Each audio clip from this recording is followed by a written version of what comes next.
για το αρχείο. Εντάξει. Εντάξει. Και τηλεοπτικά. Πάντα.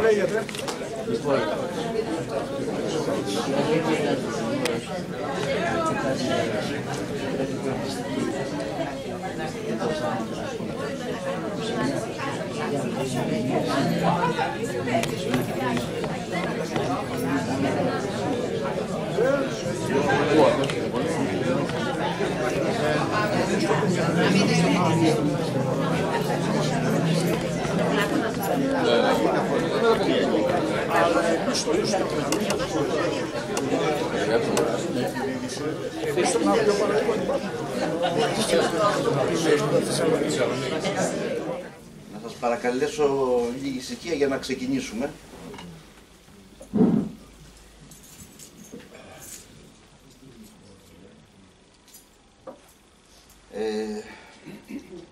Έχουμε ευχές για επιτυχία της εκδήλωσής μας απόψε από τον βουλευτή της Νέας Δημοκρατίας της Αργολίδας, τον κύριο Γιάννη Ανδριανό, ο οποίος μόλις έφυγε λόγω ανηλυμένων υποχρεώσεων. Θα ήθελα να σας διαβάσω ένα έγγραφο που μόλις τώρα πήραμε από τον κύριο Γιάννη Μανιάτη, τον βουλευτή Αργολίδας, προς τον πρόεδρο του Προοδευτικού Συλλόγου Ναυτίου Παλαμίδες, κύριος Παντιδέα. Αγαπητοί φίλες και φίλοι, σας ευχαριστώ για την τιμή που μου κάνατε να με καλέσετε στη σημερινή σας εκδήλωση.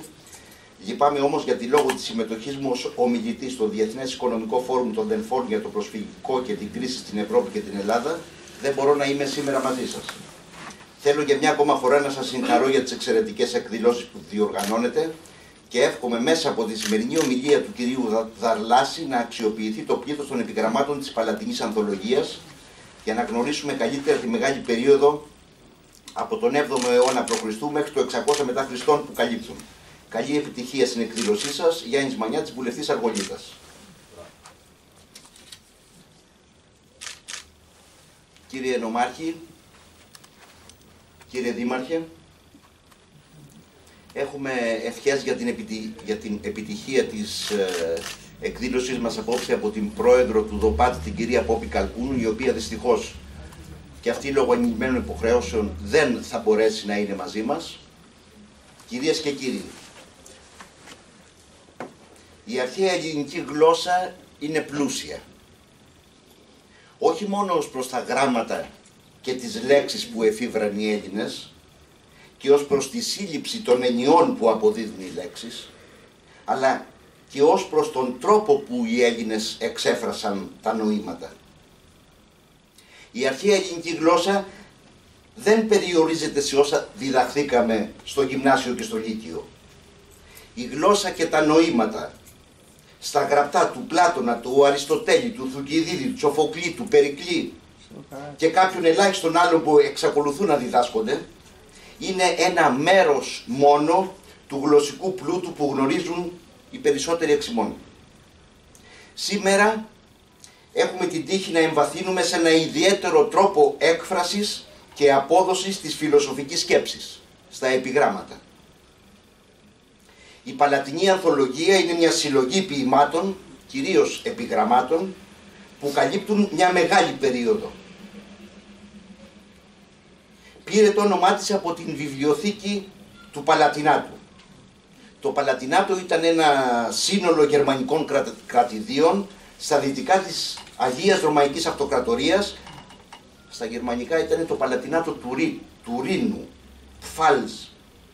Την Παλατινή Ανθολογία συνέθεσε ο Κωνσταντίνος Κεφαλάς τον 10ο αιώνα μετά Χριστό. Τα επιγράμματα είναι σύντομες επιγραφές χαραγμένες πάνω σε επιφάνειες, με μεγάλη πυκνότητα γραφής, υπόβαθρο συγκινησιακό και εξειδικευμένο. Αναφέρονται σε διάφορα θέματα που αφορούσαν στη ζωή, στον έρωτα, στο θάνατο και χαρακτηρίζονται ανάλογα με την στόχευση και το περιεχόμενό τους ως ερωτικά, συμποτικά, επιτύμβια, αναθηματικά, σκοπτικά, προτρεπτικά κτλ. Ο ιατρός Δημήτριος Δαρλάσης, αργίος ως προς την καταγωγή, ασχολήθηκε επιστημονικά με την Παλατινή Ανθολογία. Δεν είναι περίεργο που ένας γιατρός μελέτησε τα επιγράμματα. αφού αυτά αποτελούν τη συμπυκνωμένη σοφία των προγόνων μας και ίσως αποτελούσαν μέρος της θεραπευτικής αγωγής. Ο Δημήτριος Δαρλάσης όμως είναι ο άνθρωπος που με την επιστημονική του ματιά, μελέτη και γνώση που απέκτησε είναι κατάλληλος να μας αναπτύξει το υπέροχο θέμα που δύσκολα θα αφήσει ασυγκίνητους και αδιάφορους τους αναγνώστες και ακροατές. Θα παρακαλούσα τον ιατρό Δημήτριο Δαρλάση να δεχτεί μετά το τέλος της ομιλίας του να απαντήσει σε ερωτήσεις που εύλογα θα δημιουργηθούν στους προσκεκλημένους μας. Παρακαλώ και προσκαλώ τον ιατρό Δημήτριο Δαρλάση στο βήμα του Προοδευτικού Συλλόγου Ναυπλίου ο Παλαμίδης. Παρακαλώ κύριε Δαρλάση.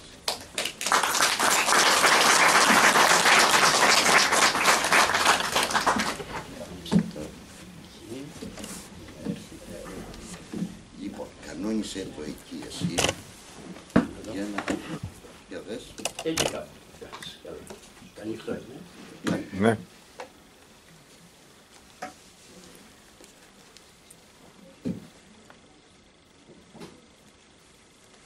Επειδή φωνάζω λίγο και θα ακούγομαι και χωρίς το μικρόφωνο. Πρώτα να ευχαριστήσω τον πρόεδρο του Πολιτιστικού Συλλόγου ο Παλαμίδης, τον κύριο Σπαντιδέα και το Διοικητικό Συμβούλιο, το οποίο συνετέλεσε για να επικοινωνήσω απόψε μαζί σας με αυτή την ομιλία. Λόγω του ότι δεν μπορώ να αναπτύξω κάποια βιβλία στο βήμα, γι' αυτό θα μιλήσω καθιστός. Όμως, είτε όρθιος είτε καθιστός θα πω τα ίδια.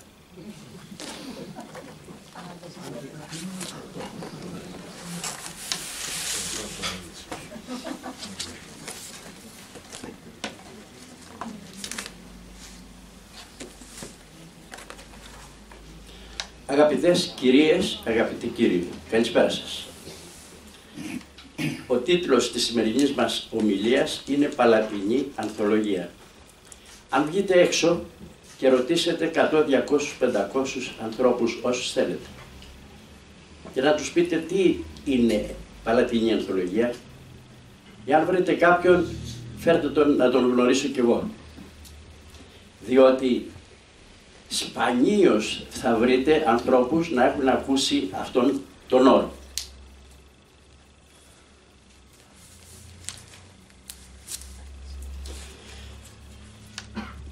Και γιατί δεν το ξέρουν οι Έλληνες? Γιατί δεν διδάσκεται. Δεν διδάσκεται στο γυμνάσιο, δεν διδάσκεται στο λύκειο, δεν διδάσκεται ενδεχομένως και στις φιλοσοφικές σχολές. Και το λέω αυτό διότι έχω λόγους. Ήρθα σε επαφή με 2 και 3 και 4 καθηγητάς και λυκειάρχας φιλολόγους. Στον ένα ρώτησα, του λέω κάτι θέλω να σας πω για την Παλατινή Ανθολογία και μου λέει, του λέω ξέρετε τι είναι αυτό, μου λέει παλάτια, για παλάτια μιλάει.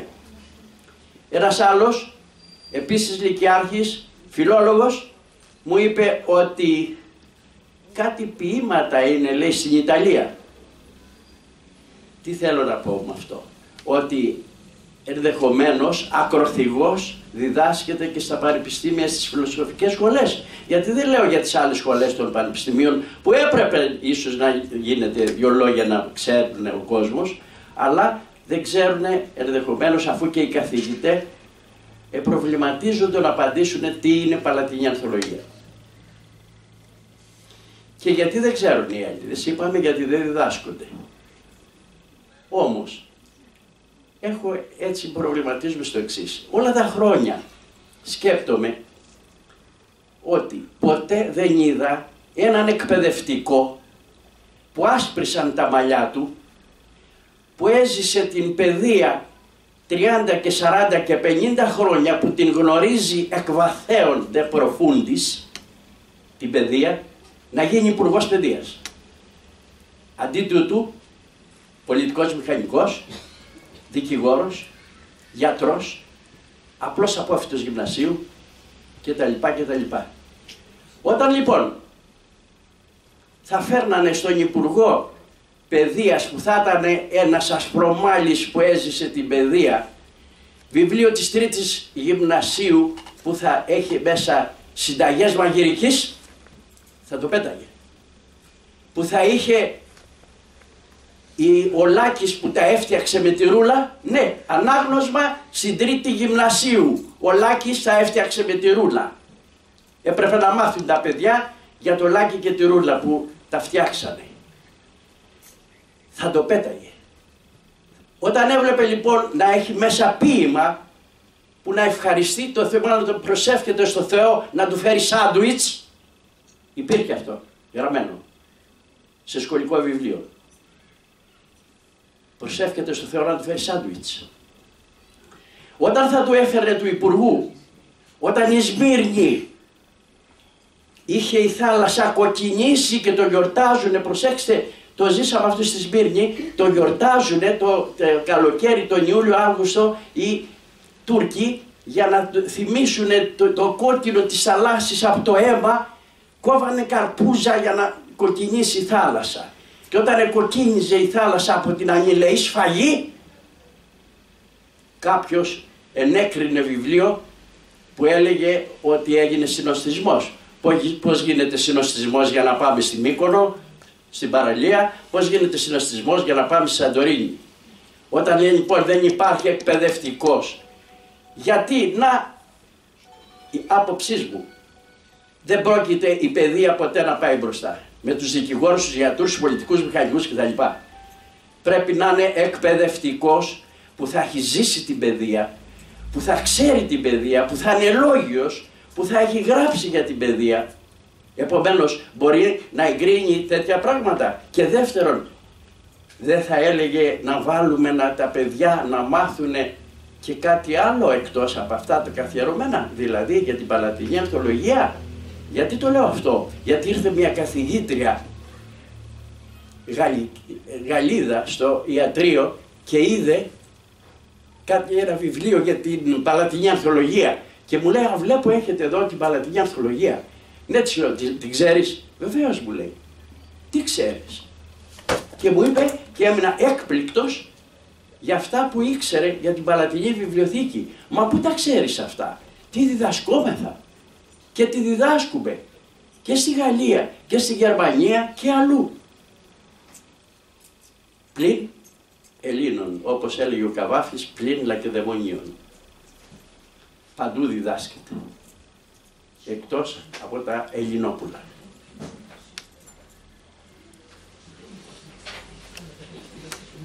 Παλατινή Ανθολογία λοιπόν. Ανθολογία.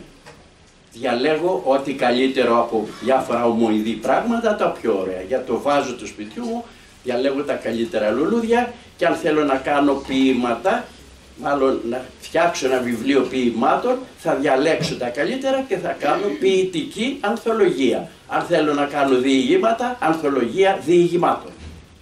Και ούτω καθεξής. Καθαρίσαμε με την ανθολογία.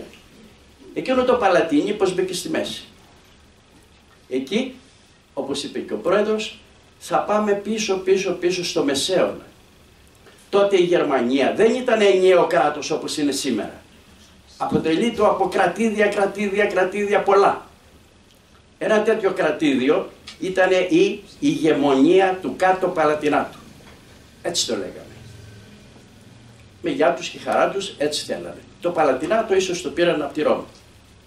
Πάντως αυτή η μικρή ηγεμονία του κάτω Παλατινάτου είχε δύο πράγματα σπουδαία. Πρώτον, είχε πρωτεύουσα την Χάιντελβέργη, μεγάλη πόλη. Δεύτερον, είχε μια βιβλιοθήκη τεράστια που θεωρείται η μεγαλύτερη βιβλιοθήκη της κεντρικής Ευρώπης και ίσως και όλης της Ευρώπης. Από το Παλατινάτο λοιπόν, από την ηγεμονία αυτή, πήρε και η βιβλιοθήκη και λεγότανε Παλατινή Βιβλιοθήκη.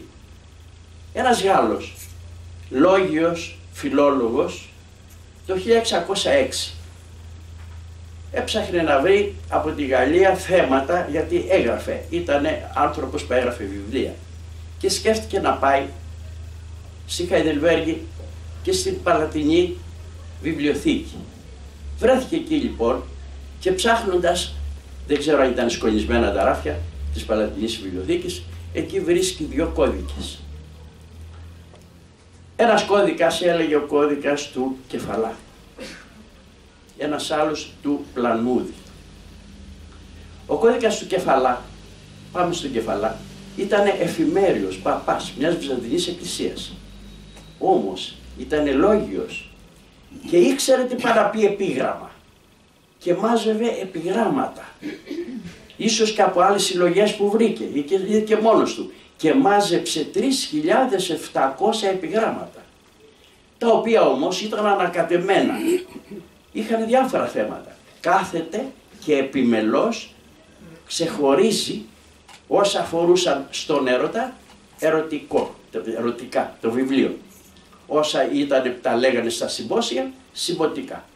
Όσα ήταν για τους τάφους και τέτοια, έφτιαξε λοιπόν αυτός ο Κεφαλάς ο εφημέριος με τα 3.700, έφτιαξε 11 βιβλία που είχε αυτά που είπε προηγουμένως ο πρόεδρος, δηλαδή ερωτικά, συμποτικά, σκοπτικά, κοροϊδεύαν αυτά. Επιτύμβια, αναθηματικά, τα αναθηματικά είναι αυτά που τα αφιερώνουν κάπου. Χριστιανικά, εδώ να κάνω μια παρένθεση για τα χριστιανικά. Ο Γρηγόριος ο Ναντζιαντζινός, όταν πέθανε η μάνα του προσευχομένη στην Αγία Τράπεζα, ήταν πιασμένη από την Αγία Τράπεζα και προσήφιετο και πέθανε, η νόνα. Έτσι λεγόταν η μητέρα του Γρηγορίου Ναντζιαντζινού. Και έφτιαξε 50 επιγράμματα ο Γρηγόριος ο Ναντζιαντζινός για την νόνα, για τη μάνα του. Κλείνω την παρένθεση. Επιδεικτικά, προτρεπτικά κτλ. 11 βιβλία. Έζησε, όπως είπαμε, τον 10ο αιώνα. Γύρω στα 980 τα μάζευε αυτά. Ο άλλος ο Πλανούδης έζησε τον 13ο αιώνα. Παπάς κι αυτός. Περίεργο. Εφημέριος. Βλέπετε ότι όταν έχεις φλόγα μέσα ψάχνεσαι και βρίσκεις και κάτι άλλο, εκτός να λες και το Kyrie eleison 900 φορές. Λοιπόν, μάζεψε και αυτός ο Πλανούδης 2.400. Όμως ήτανε όποια τα περισσότερα με το Κεφαλά. Μόνο 400 ήτανε διαφορετικά. 3.700 από τον Κεφαλά και 400 από τον Πλανούδη μας κάνουν 4.000 και από τα επιγράμματα αυτά. Όμως ήταν μέσα στη βιβλιοθήκη εκεί που βρήκε ο Γάλλος αυτός που κατέβασε τους κώδικες και τα είδε ότι έπεσε σε χρυσορυχείο, σε αδαμαντορυχείο, διότι μόλις τα άνοιξε και βλέπει ήταν όλα στην ελληνική και αφορούσαν περιόδους από τον 7ο αιώνα π.Χ. έως τον 10ο αιώνα μετά Χριστό. Αυτά είδε ο Γάλλος. Έμεινε έκπληκτος. Ήξερε ελληνικά. Τα διάβασε. Τα εκδίδει. Δίνει μια δημοσιότητα. Πάνε στον Πάπα. Από τον Πάπα μείναν εκεί κάπως ο καιρό. Ήρθε ο Ναπολέον και τα αρπάζει από τον Πάπα και τα πήγε στο Παρίσι. Γίνεται μια διαμάχη μεταξύ Χαϊδελβέργης και Παρισίων να γυρίσουν πίσω διότι ανήκουν στην Παλατινή Βιβλιοθήκη και εγύρισαν τα 2/3. Σήμερα τα 2/3 βρίσκονται στη Χαϊδελβέργη και το 1/3 βρίσκεται στο Παρίσι. Από την ανθολογία αυτή που μιλάμε. Πέθανε ο Κεφαλάς, πέθανε και ο Πλανούδης και γίνανε κατατάξεις λαών. Έγιναν αλλαγές. Ήρθαν αυτοί οι πλιατσικολόγοι που τους λέμε σταυροφόρους που φορούσαν ένα χιτώνα με το σταυρό και πηγαίνανε δήθεν να απελευθερώσουν τους Αγίους Τόπους. Ποιος, κυρίες και κύριοι, θα άφηνε την οικογένειά του στη Γαλλία, στη Γερμανία, στην Αγγλία με τα παιδιά του και θα σηκωθεί να φύγει, να πάει για την Ανατολή για να απελευθερώσει δήθεν? Όχι. Τους είπανε κάτω εκεί στη Βυζαντινή Αυτοκρατορία υπάρχει χρυσός, άργυρος, πολύτιμα αντικείμενα, διάφορα αυτά κτλ. Και πέσανε πάνω όλοι αυτοί οι τυχοδιώκτες επάνω και το μόνο που κάνανε είναι να ανακατέψουν τη Βυζαντινή Αυτοκρατορία. Και έγινε η πρώτη σταυροφορία και η δεύτερη και η τρίτη και η τέταρτη, την οποία σας συνιστώ να διαβάσετε την τετάρτη σταυροφορία για να φρίξετε. Να βλέπετε αυτούς με το σταυρό εδώ να κάνουν φόνους, αρπαγές, ληστείες, έσχοι και να βιάζουν, προσέξτε, επάνω στην Αγία Τράπεζα καλόγριες στα μοναστήρια όταν πήγαιναν να αρπάξουν. Ναι, βίαζαν τις καλόγριες επάνω στην Αγία Τράπεζα, οι σταυροφόροι. Ήρθαν μετά και οι Φράγκοι, άλλο κακό. 1204-1261, άλλο ανακάτεμα. Παίρνανε όλοι βασίλεια κάτω, άλλους στη Ρόδο, άλλους στην Παλαιστίνη, άλλους αυτοί ήρθανε γι' αυτό. Οι άλλοι κοιτάζανε τι θα αρπάξουνε και οι ηγέτες τους φτιάχνανε κρατήδια πάνω στη Βυζαντινή Αυτοκρατορία.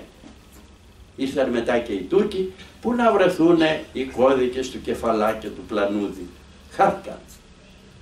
Και να κάποιο χεράκι τους είχε μαζέψει και τους πήγε στην Παλατινή Βιβλιοθήκη και εκεί τους βρήκε ο Λόγιος, ο Κεφαλάς και τους έχουμε εμείς σήμερα. Διότι μπορεί να ήταν χαμένοι. Και να σκεφτείτε και ένα άλλο, ότι σας είπα για 4.100 επιγράμματα, όμως υπάρχουν άλλες 5-6 που χάθηκαν οριστικώς. Είναι πολλά τα επιγράμματα, χαθήκαν όμως. Είναι σπουδαία. Γιατί γίνεται τόσος λόγος τώρα και συζητάμε? Ναι. Εκτός το ότι βέβαια μερικά είναι ελαφρά έτσι, αλλά δεν διαβάζονται, είναι λιγάκι ίδιους στα ερωτικά, έχουν εκφράσεις διάφορες που δεν είναι δυνατόν. Όμως πολλά περιέχουν σοφία. Και γιατί να μην έχουν σοφία? Για προσέξτε. Έγραψαν οι άνθρωποι του αρχαίου ελληνικού πνεύματος, αυτοί που σήμερα διδάσκονται σε όλα τα πανεπιστήμια του κόσμου, έχουν γράψει επιγράμματα. Για ακούτε ποιοι έγραψαν επιγράμματα. Ο Όμηρος, ο Έσωπος, ο Πυθαγόρας, ο Πιτακός, ένας των 7 σοφών, η Σαπφό, ο Αρχίλογος, ο Ανακρέων. Ανακρέων διδάσκεται στην Αμερική, πλην Ελλήνων. Θυμηθείτε τον Καβάφη, Πύλα και Δαιμονίων. Ανακρέων. Σιμονίδης, ο Κίος, με ψιλονιώτα παρακαλώ, είναι από την Καία, έτσι, από την Τζιά. Ο Εσχύλος, ο Ευρυπίδης, ο Εμπεδοκλής, ο Πλάτων, ο Θουκυδίδης, ο Μέναντρος, ο Λουκιανός, ο Θεόκριτος. Βλέπετε λοιπόν το απάρτισμα του αρχαίου ελληνικού πνεύματος έχει γράψει. Οι άνθρωποι αυτοί διδάσκονται σε όλα τα πανεπιστήμια του κόσμου. Είναι δυνατόν λοιπόν και τα επιγράμματά τους να μην είναι σπουδαία? Και τι είναι το επίγραμμα? Είπε λίγα λόγια ο πρόεδρος. Το επίγραμμα λοιπόν είναι, χαράζανε πάνω στο μάρμαρο, αν θέλανε να γράψουν ένα στιχάκι. Μπορεί να ήταν έμετρο, μπορεί και να μην ήταν έμετρο, να ήταν πεζό. Είχε μερικές φορές και μέτρο. Ελεγειακό δύστιχο αναφέρεται. Το ελεγειακό έχει κάποιο δικό του ρυθμό. Ιδίως τα επιτύμβια είναι συγκινησιακά. Μας συγκινούν διότι τα θέματα με τα οποία διαπραγματεύονται είναι πολλές φορές δημιουργούν μελαγχολία και θλίψη και δάκρυα. Γι' αυτό ένα επίγραμμα που γράφει μία κοπέλα η οποία πέθανε και αφήνει της με το παιδί της, λέει «Δακρύειν όσο θέμεις», να κλάψετε, όσο είναι σωστό, όσο είναι ορθό, «Δακρύειν όσο θέμεις». «Κοινέ γάρ ανθρώπισι ετή ετύχε», διότι οι τύχες των ανθρώπων είναι κοινές για όλους. Κλάψε, όχι παραπάνω από αυτό, διότι η ίδια μοίρα ακολουθεί όλους. Μπορεί να κλάψει διότι σου κλέψανε το αυτοκίνητο ή το αυτό κτλ. Αλλά τον πεθαμένο, λέει αυτή, «Δακρύειν όσο θέμεις». Γιατί τα έγραφαν? Είπαμε, τα γράφανε σε πλάκες μαρμάρου, στη βάση ενός μνημείου. στη βάση ενός αγάλματος, στη μετώπη ενός ναού και στους τάφους. Και επίσης, επειδή αργότερα απετέλεσαν ίδιον λογοτεχνικό είδος, ξεχωριστό είδος, άρχισαν να τα γράφουν σε παπύρους, στις περγαμηνές, σε ξύλα, και έτσι άρχισε πια το θέμα να παίρνει αυτό εκτός από τα μάρμαρα και τις πλάκες και τα αυτά. Και τι να γράψεις σε ένα μάρμαρο, 2 στίχους, 3, 5. Γι' αυτό όλα έχουν από 2 έως 8 στίχους γραμμένους εκεί. Για κάποια λένε, ιδίως τα επιτύμβια, λένε ότι απαγγέλλονται με κάποιο διαφορετικό τρόπο. Στην αρχή έχει ένα θριαμβικό μέρος, μετά ένα λιγμό και στο τέλος έδινε την εντύπωση του θρηνόδους. Έτσι όπως τώρα έλεγαν. Να πω ένα ατυχές παράδειγμα. Ξέρετε το Οξυναγγέλη Λακεδαιμονής. Για όσους δεν το θυμούνται, οξύν, ξένε, αγγέλη Λακεδαιμονής, να αναγγείλει στους Λακεδαιμονίους ότι εδώ είμαστε θαμμένοι, επειδή ακούσαμε τους νόμους της Σπάρτης.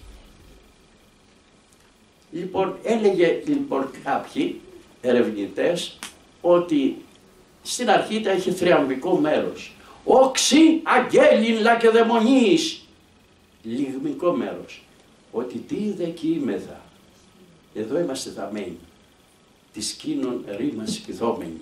Ούτως ώστε, λέει, η όλη απαγγελία, αυτό που είπα, μπορεί να είναι έτσι, εγώ για παράδειγμα το έφερα που δεν έχει κάποια σημασία, ότι είχε, έτσι ο τρόπος που το έλεγα, είχε ένα θρηνώδες αποτέλεσμα. Να πούμε λίγα παραδείγματα για να συνεννοούμεθα. Θα σας πω 2 αναθηματικά. Αναθηματικά είναι αφιερώματα. Όταν ο Μιλτιάδης ενίκησε στο Μαραθώνα, χτίσανε ναούς για τον Άρη, για την Αθηνά, για την νίκη. Παρουσιάστηκε, λέει, στο όνειρο κάποιου ο Πάνας. Κάποιο Φιδιππίδη, λέει, δεν ξέρω αν είναι ο ίδιος ο Φιδιππίδης που ο άλλος. Παρουσιάστηκε ο Παν και του λέει, εμένα δεν μου φτιάξατε ναό, και όμως εγώ βοήθησα το Μιλτιάδη να νικήσει στο Μαραθώνα τους Μύδους. Εδώ δεν αποκλείεται να είχε προσευχηθεί ο Μιλτιάδης στον Πάνα. Ο Μιλτιάδης το έμαθε και πάει και πέρασε μια σπηλιά της Ακροπόλους και έφτιαξε ένα ναό για τον Πάνα. Και βρέθηκε ένα επίγραμμα. Τον τραγόπουν εμέ Πάνα τον Αρκάδα, των Καταμίδων, αυτός που βοήθησε εναντίον των Μύδων, των Μεταθηναίων, που μαζί με τους Αθηναίους στήσα το Μιλτιάδης. Έφτιαξε δηλαδή το ναό.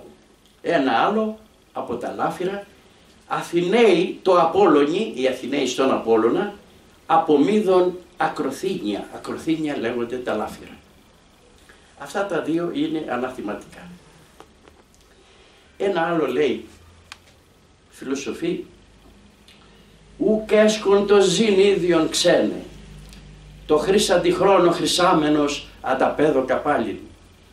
Ξένε, δεν ήταν δική μου ζωή, ουκ έσκον το ζήν ίδιον ξένε, το χρήσαντι χρόνο, από το χρόνο την πήρα χρυσάμενος και αφού τη χρησιμοποίησα ανταπέδω καπάλιν. Δανεική ήταν η ζωή μου, λέει το επίγραμμα στον τάφο. Δανεική είναι, την πήρα από τον χρόνο και αφού τη χρησιμοποίησα την ξανάδωσα πίσω. Είχα πάει πριν από λίγα, κάνα 2 χρόνια νομίζω, στην Σαμοθράκη. Στη Σαμοθράκη, όποιος πάει, καλό θα είναι να πάει να δει ένα μέρος που λέγεται Παλαιόπολης και είναι τα ερείπια των ναών των Καβυρίων μυστηρίων. Θυμόσαστε ότι υπάρχουν τα Λευσίνια μυστήρια, ότι υπάρχουν και τα Καβύρια μυστήρια. Εκεί λοιπόν ήμουνα τυχερός γιατί είδα σε μια πλάκα επάνω γραμμένη «Αμύητον μη εισιένε». Όποιος είναι αμύητος να μην μπει μέσα.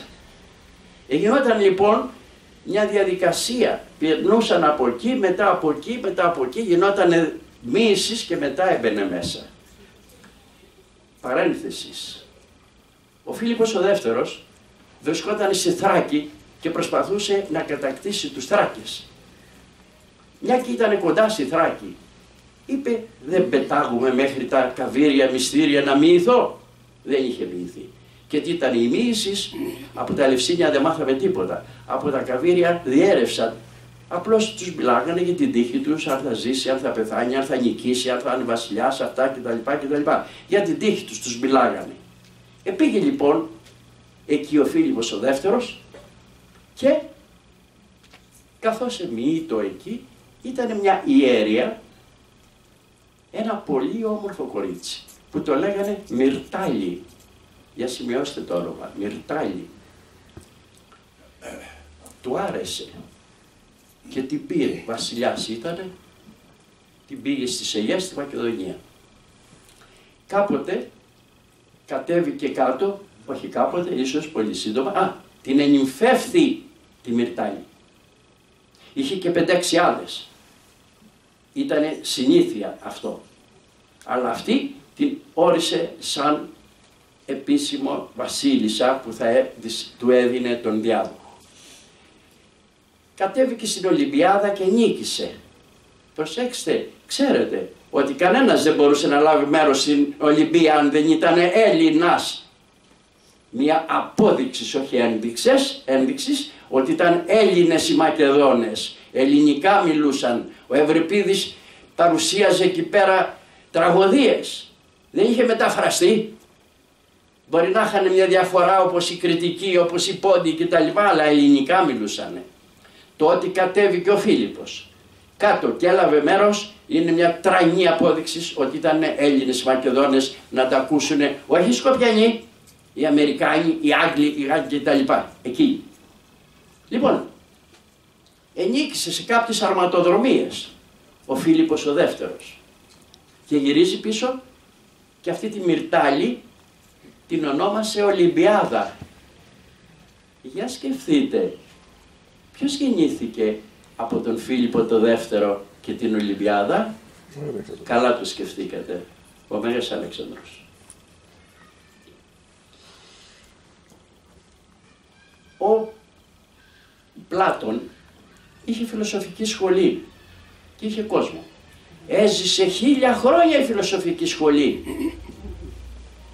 που εδέχεται μέσα και μιλούσαν για εμείς πάλι για τη φιλοσοφία.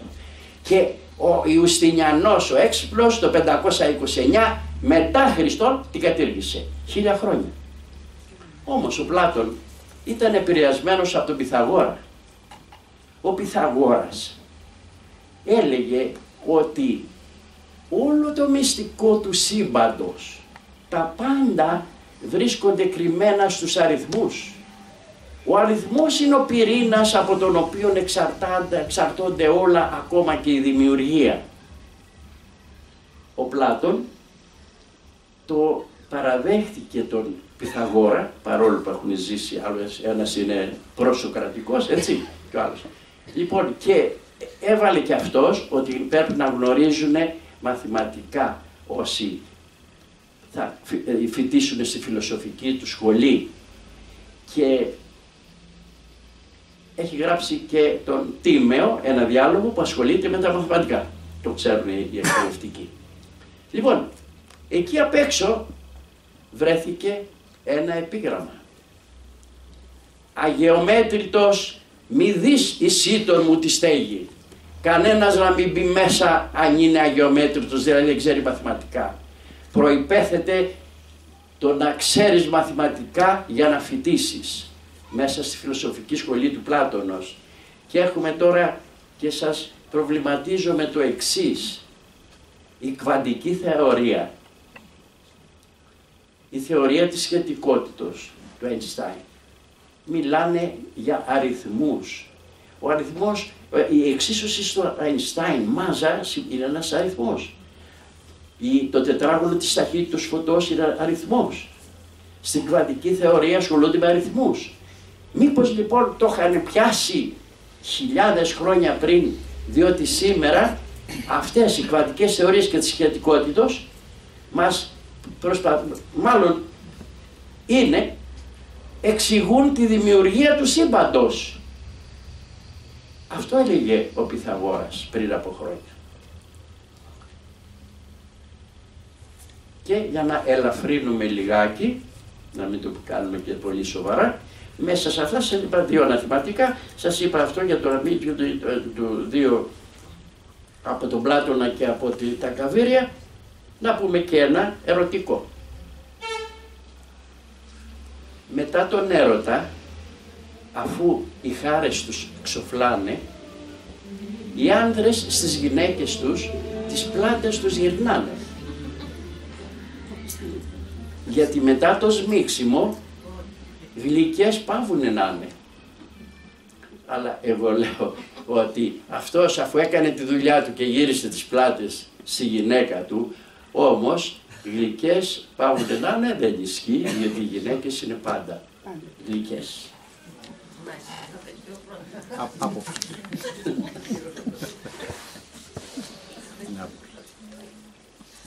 Λοιπόν, να πούμε κάτι για τα ερωτικά. Ο έρωτας είναι απαραίτητο στοιχείο. Δεν συζητάμε για τον έρωτα αυτόν, τον νικοσυλευτών, τον σαρκικό έρωτα, τον στιγμιαίο έρωτα. Μιλάμε για τον έρωτα, για οτιδήποτε είναι πολύ ωραίο που σου αρέσει. Δεν είναι ανάγκη να μπορεί να είναι γυναίκα, μπορεί να είναι άντρας, μπορεί να είναι ένα παιδί, μπορεί να είναι, αλλά και οτιδήποτε άλλο που με πάθος αγαπάς. Και αυτός είναι έρωτας. Και αυτό αναφέρεται πολύ στο συμπόσιο του Πλάτωνος. Εκεί βλέπει κανένας το πόσο εξονυχιστικά αναπτύσσουν και αναλύουν τον έρωτα στο κάθε τι. Και ξέρετε, είμαι ερωτευμένος με την πόλη μου, είμαι ερωτευμένος με το σκυλί μου, είμαι ερωτευμένος, επομένως το χρησιμοποιούμε και εμείς για ο έρωτας. Ο Ησίωδος μετά τον Όμηρο είναι ένας σπουδαίος ποιητής. Έχει γράψει τα έργα και οι μέρες και θεογονία κτλ. Εκεί στη θεογονία λέει, χάος ήταν στην αρχή. Μετά γίνανε κάτι πόλεμοι μεταξύ κάποιων στοιχειών και έγινε η γαία. Και μετά τη γαία ο έρωτας. Και μετά τον έρωτα ο θάνατος. Χάος, γαία, έρωτας, θάνατος. Γιατί βάζει τον? Διότι κυρίες, γίνεται η διαιώνιση του είδους. Αν δεν υπήρχε ο έρωτας, δεν θα υπήρχε συνέχεια ζωής. Έτσι. Επομένως, είναι βασικό στοιχείο ο έρωτας. Και γι' αυτό από τα παλιά χρόνια ασχολούνται με αυτό το μέρος, ας πούμε, το θέμα του έρωτος. Δεν μπορούσε να τους ξεφύγει. Και σήμερα εμείς, το μυαλό μας, ακόμα και το μάτι μας, βλέπεις ένα γυμνό, γυρίζεις αμέσως. Έναν ωραίο άντρα, μια ωραία γυναίκα, κάτι αυτό. Σε τρυπελίζει να δεις το ερωτικό. Έτσι λοιπόν, γραφτήκανε από την κλασική εποχή, την ελληνιστική εποχή, τη ρωμαϊκή εποχή, τη χριστιανική εποχή, επί χρόνια πολλά γράφονται αυτά τα ερωτικά. Είναι δημοφιλή, διασκεδάζουν, έχουν αισθησιασμό τα ερωτικά. Έχουν μια σκοπτική διάθεση κάποια, κοροϊδεύουν σε κάποια σημεία κάποια ερωτικά. Έχουν μελαγχολία πραγματικά, μερικές φορές κάποια ερωτικά μπορεί να καταλήγουν σε μελαγχολία. Έχουν πιπεράτες λεπτομέρειες. Έχουν και είναι τολμηρές λεπτομέρειες με έλλειψη εδούς, που δεν διαβάζονται σε αυτές τις αίθουσες, τα έχουμε όμως εμείς και μπορεί κανένας να τα διαβάζει μόνος του ή με μικρή παρέα, αλλά δεν διαβάζονται στις αίθουσες αυτές. Και αναφέρονται τα περισσότερα ερωτικά στις εταίρες. Οι εταίρες, ξέρετε, το παλαιότερο επάγγελμα λέμε έτσι. Τι να κάνουν τα κορίτσια, για βιοπορισμό κάνανε. Επομένως υπήρχαν με τις μετακινήσεις των πληθυσμών, μετακινούνται και εταίρες. Αναφέρεται ότι όταν οι στρατιές των πλιατσικολόγων σταυροφόρων που ερχόντουσαν από την Ευρώπη προς την Βυζαντινή Αυτοκρατορία, αναφέρεται ότι συνοδεύονται από στρατιά εταιρών για τις ανάγκες του στρατεύματος.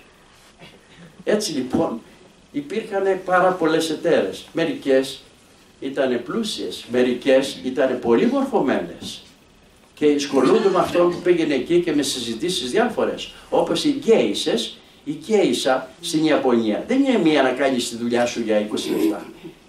Είναι ψυχολόγος, σε βάζει κάτω, σε ρωτάει τούτο, εκείνο κτλ.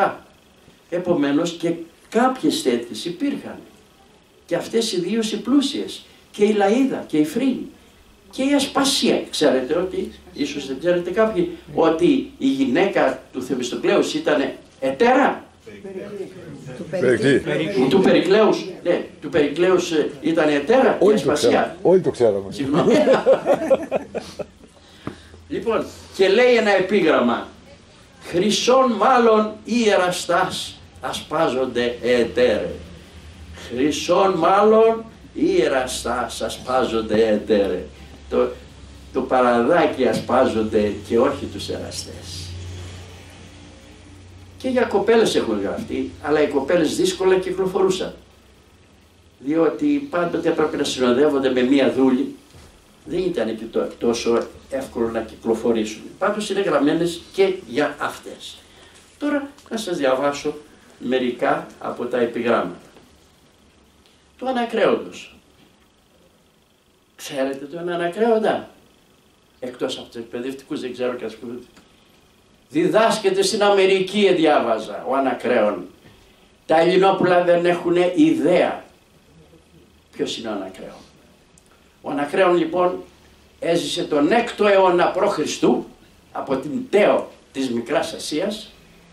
Ήταν σπουδαίος ποιητής, άφησε πολλά ποίηματα ωραία και επιγραμματοποιός και πολλά επιγράμματα.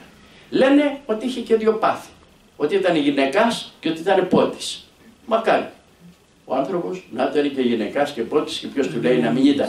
Όμως λένε μερικοί αυτό ήταν υπερβολή, δεν ήταν έτσι. Έγραψε πολλά ποίηματα και τον εμιμήθησαν πολύ. Και αυτοί που τον εμιμήθησαν, τα ποίηματά τους τα ονομάσαμε Ανακρεόντια. Έχουμε λοιπόν Ανακρέοντα και Ανακρεόντια από τα ποίηματα αυτά. Θα σας διαβάσω λοιπόν ένα επίγραμμα που η φύση μοιράζει διάφορα στα ζωντανά.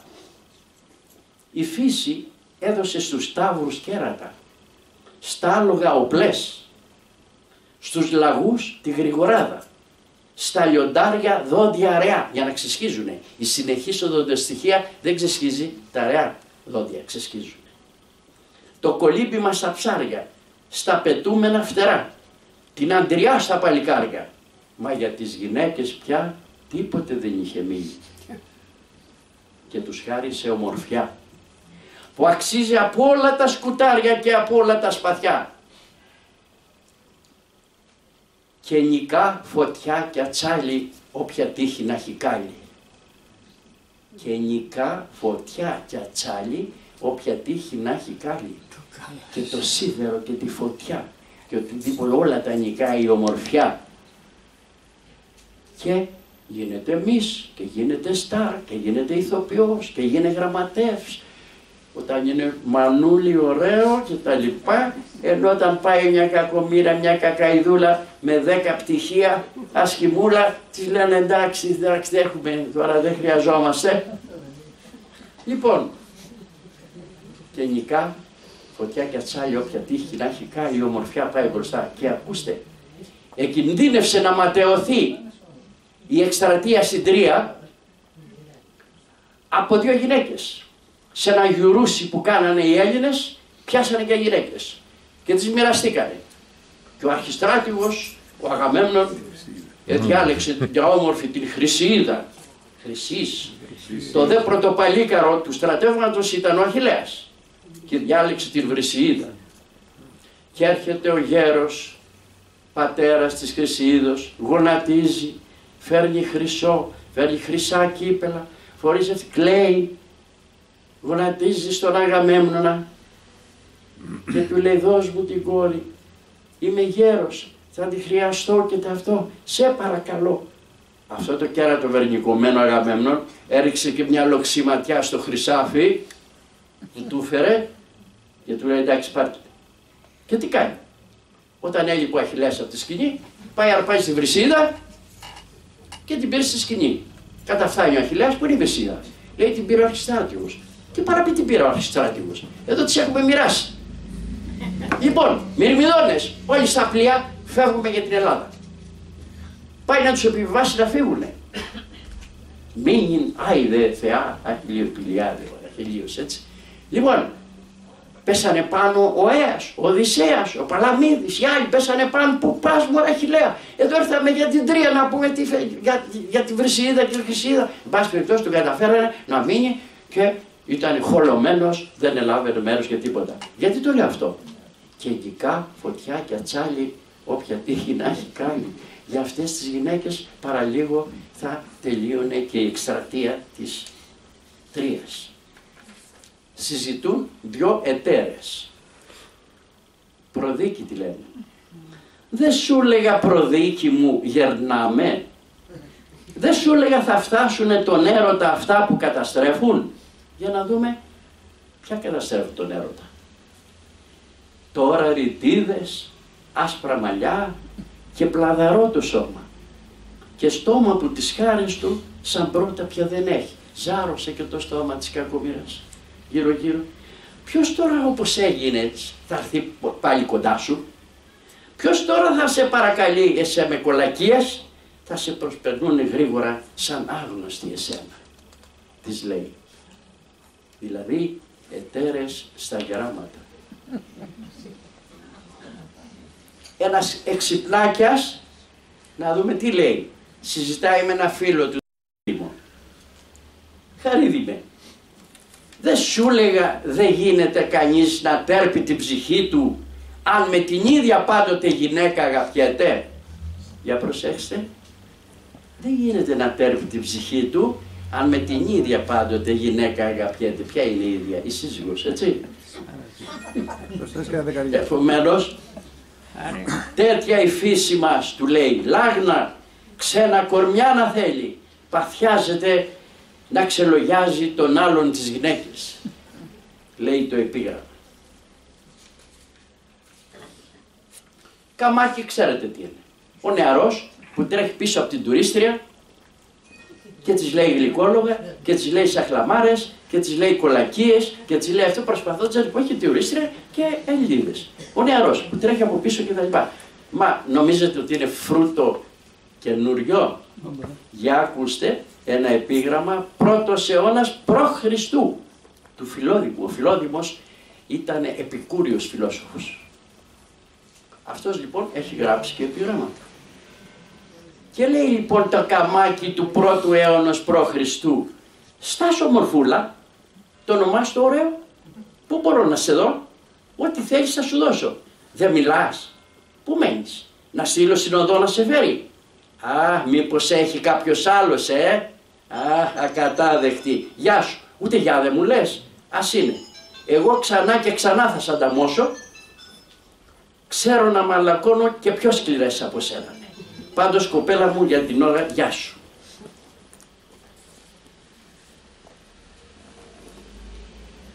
Ένας υμνεί τη φίλη του. Την παρομοιάζει σαν την Κύπριδα, Κύπρης είναι η Αφροδίτη. Αυτή η Αφροδίτη πήγαινε πάντοτε μαζί με μία Πειθό. Η Πειθό ήταν και αυτή θεά έρωτος, ακολουθούσε την Αφροδίτη, αλλά ήταν πιο κατώτερης ας πούμε από την Αφροδίτη.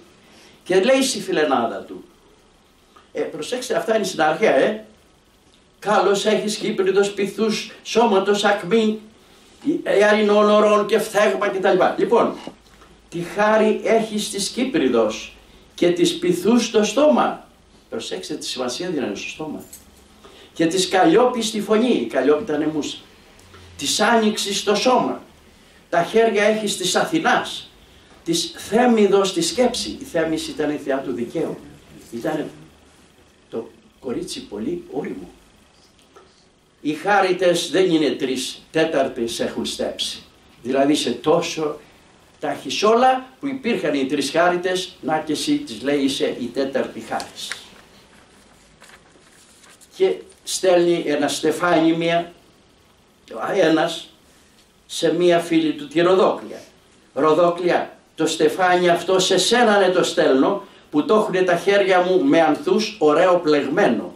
Το κρίνω και το ρόδο και η ανεμόνη, για δέτα. Και ο Νάρκισσος που είναι υγρός και η όμορφη Βιολέτα. Και όταν μου αυτά στεφανωθείς, να πάψεις να καυχάσαι, στο άνθισμα, στο μαρασμό, σαν το στεφάνι θα είσαι. Κάκο μέρα της λέει, το παίρνεις επάνω σου. Και είσαι τώρα φρέσκια και ωραία. Το στεφάνι θα μαραθεί σε λίγες μέρες. Θα μαραθείς κι εσύ.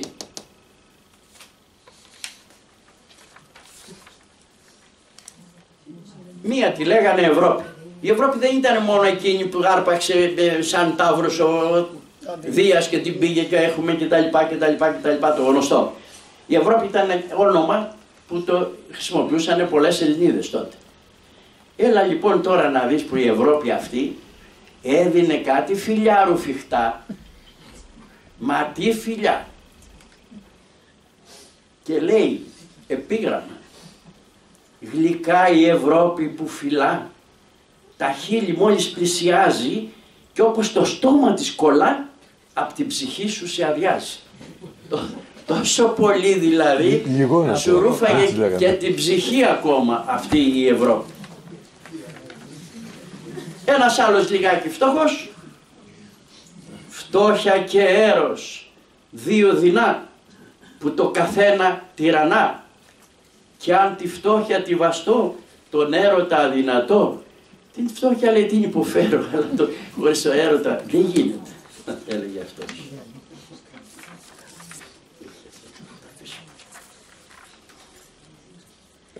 Εδώ είναι μία φαντασίωση και σήμερα οι άνθρωποι κάνουν φαντασίωση. Μια γυναίκα μπορεί να σκέπτεται και ένας άντρας μια γυναίκα κτλ. Αυτές τις φαντασιώσεις που λέμε. Για κοιτάξτε ένα επίγραμμα φαντασιώσεως π.Χ. Μιλάει για μία ετέρα που λέγανε Σενελαΐδα. Τη φλογερή και ακριβή στο σεξ Σενελαΐδα, που αν την ποθείς από χρυσό πρώτα σε ξαλαφρώνει. Μια νύχτα ολόκληρη γυμνή σε όνειρο την είδα, δική μου να είναι ως την αυγή, χωρίς να με χρεώνει.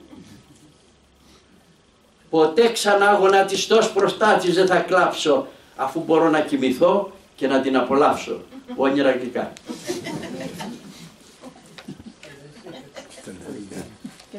Μία κάπως σιτεμένη ετέρα.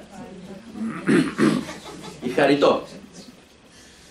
Η Χαριτώ 60 χρόνων έχει μαλλιά μαύρα και μόνον και τον βυζιόν της στιτή εικόνη, στιθόδεσμος κι ας μην τα υψώνει.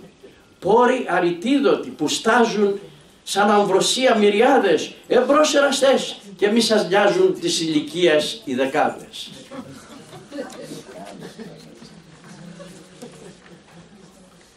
Ο Δίας έριξε τη Δανάη με χρυσό και της λέει ένας της δικής του, σαν τη Δανάη εσύ και εγώ σαν Δία, να σε χρυσώσω, μα από το Δία πιο πολλά δεν έχω να σου δώσω. Αυτό το ξαναπούμε, το είπα πριν, μετά τον έρωτα, αφού οι χάρες τους ξοφλάνε, οι άντρες τις γυναίκες τους, τις πλάτες τους γυρνάνε, γιατί μετά το σμίξιμο γλυκές παύουνε να είναι.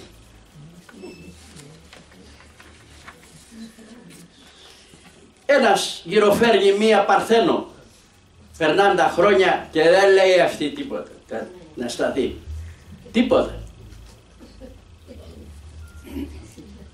Οργίζεται και ξεσπάει.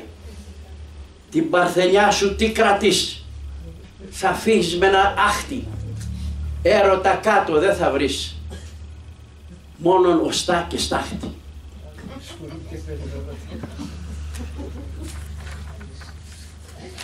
Επίσης ένας προσπαθεί να ρίξει μία όταν ακόμα είναι νεαρό κορίτσι. Την παρομοιάζει με αγουρίδα, με σταφύλι.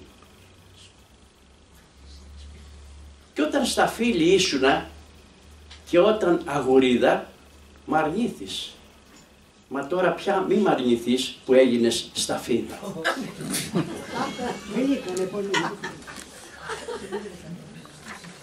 Και ένα τελευταίο από τα ερωτικά, για να προχωρούμε. Ζηλιάρης αυτός. Όλα σε σένα τα αγαπώ. Τα μάτια με πειράζουν, τα μάτια της.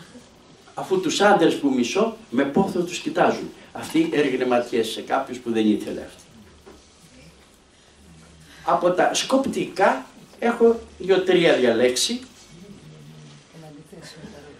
για να μην μακρηγορούμε. Ξέρετε ότι υπήρχε μια παροιμία που ίσχυε παλιότερα. Μόνο τα μαλλιά τα άσπρα δεν μαυρίζουνε και τα νιάτα σαν περάζουν δεν γυρίζουνε. Ήταν η παροιμία. Τα μαλλιά τα άσπρα δεν μαυρίζουνε. Σήμερα ξέρουμε ότι μαυρίζουνε τα άσπρα μαλλιά. Αυτόν κοροϊδεύει το επίγραμμα και λέει την κεφαλήν βάπτης, το δε γύρας ούποτε βάψεις. Βρε καημένε μου, του λέει, τα μαλλιά σου τα βάφεις. Δεν μπορείς να βάψεις τα γεράματα. Και με βαμμένα μαλλιά γέρος είσαι. Σκοπτικό. Άλλο. Παντρεύτηκε γριά γυναίκα και έμεινε άκληρος. Δεν του έκανε παιδιά. Τώρα που πέθανε η γριά και είναι και αυτός μεγάλος, παντρεύτηκε κορίτσι νεαρό. Δηλαδή παντρεύτηκε γυναίκα για τους άλλους.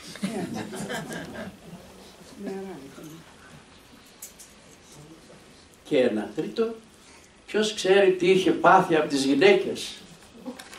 Και είναι ένας άνθρωπος ο οποίος έχει η ψυχή του μαυρίσει για τις γυναίκες και λέει η γυναίκα είναι γεμάτη χολή και κακία.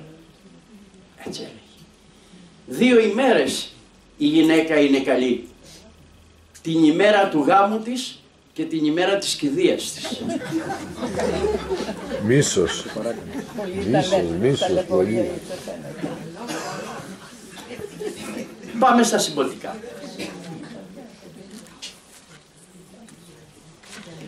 Πριν πω, θέλω να πω 2 λόγια για την κοινωνική ζωή των αρχαίων Ελλήνων.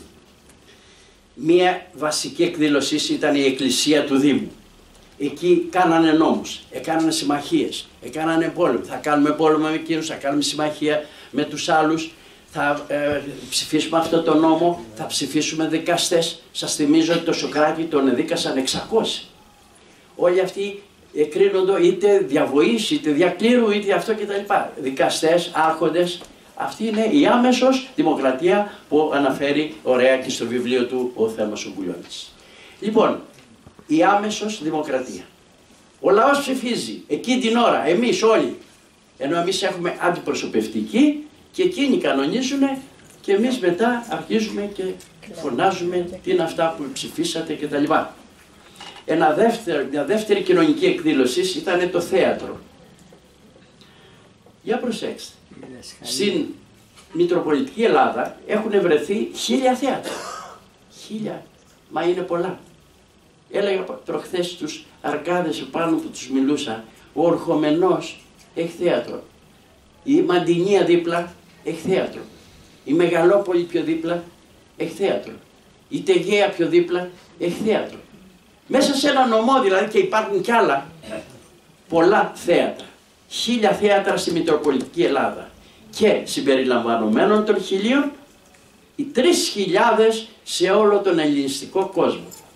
Και προσέξτε, το θέατρο το δώσαμε εμείς και οι Ρωμαίοι το πήραν από εμάς και αντί πολλές φορές να το χρησιμοποιούν σαν θέατρο, το χρησιμοποιούσαν σαν για θηριομαχίες. Και αν πάτε στο θέατρο της Δοδόνης, σας παρακαλώ, όποιος πάει να παρατηρήσει στην ορχήστρα γύρω, συνήθως υπάρχουν οι θόκοι, ο θόκος. Εκείνο που είναι σκαλισμένο για να καθίσει εξουσία και έχει και ρησίνοτο πίσω για να κουμπάνε. Εκεί λοιπόν το θέατρο της Δοδόνης είχε κάτι όρθιες πλάκες μεγάλες δίπλα, γύρω από την ορχήστρα. Ρωτήσαμε τι πράγματα, γιατί έχει τις πλάκες. Α, λέει εδώ, οι Αρωμαίοι το είχαν για θηριομαχίες και φοβόντουσαν μη σαλτάρει κανένα τίγρης επάνω στον κόσμο και είχαν βάλει αυτές τις πλάκες εκεί. Λοιπόν, παντού θέατρα. Και γιατί είναι δικό μας το θέατρο. Πρώτα γινόταν το πρωί το θέατρο. Διότι θέατρο δεν είχαν ούτε οι Κινέζοι, ούτε οι Ινδοί, ούτε οι Ρωμαίοι, ούτε η Ευρώπη. Πουθενά. Εμείς το πήγαμε. Και να σας το αποδείξω, δεν έχει κανένας λαός λέξη δική του για το θέατρο. Θέατερ οι Άγγλοι, θεάτρ οι Γάλλοι, θέατρο οι αυτοί, και οι Ρώσοι και οι αυτοί και οι πάντες. Άρα εμείς δώσαμε το θέατρο σε όλο τον κόσμο. 3.000 θέατρα. Ένα άλλο, μια άλλη εκδήλωση σπουδαία ήταν το γυμνάσιο, γυμνάζοντο. 20 με 50 ήταν στρατεύσιμη ηλικία. Έπρεπε λοιπόν να γυμνάζουν γιατί δεν ξέρανε ποτέ. Εμείς φαγωνόμαστε. Η Μαντινία με την Σπάρτη, ή το Άργος με την Τύρινθα και τα όχι την ώρα. Έπρεπε να είναι έτοιμοι για πόλεμο. Και γι' αυτό γυμνάζονται συνέχεια και γι' αυτό βρίσκουμε σήμερα και πολλά γυμνάσια. Και ενώ στην Αθηναϊκή Δημοκρατία ήταν προαιρετικό, η Σπάρτη ήταν ένα απέραντο στρατόπεδο. Γυμνάζονται από μικρά παιδιά 5-6 χρονών μέχρι μεγάλη υποχρεωτικός.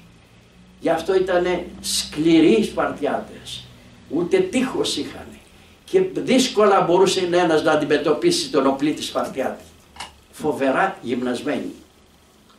Και η άλλη εκδήλωση είναι αυτό που θέλουμε να πούμε για τα συμπόσια.